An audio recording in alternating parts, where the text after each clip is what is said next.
ইতিমধ্যে আপনারা দেখতে পাচ্ছেন মাস্টার এই ধারে ব্যাট করছে আর মাস্টার স্টুডেন্ট এইদিকে মাস্টার স্টুডেন্ট বল করছে। দুটো স্টুডেন্টের মারামারি লেগে গেছে যে কে বল করবো খুঁজে পেছে না, দেখতেই পাচ্ছেন। আর এদিকে মাস্টার ব্যাট করার জন্য দাঁড়িয়ে আছে। এইদিকে স্টুডেন্ট শেখ বাদশাহ বল করছে।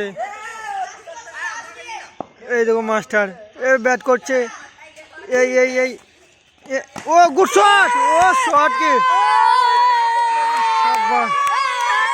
ছেলেগুলো সে লাফিয়ে উঠেছে।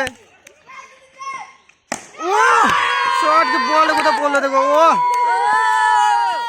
শেখ রিজু বল করছে, এই মাস্টারের কাছে এলো, ও পারলো না।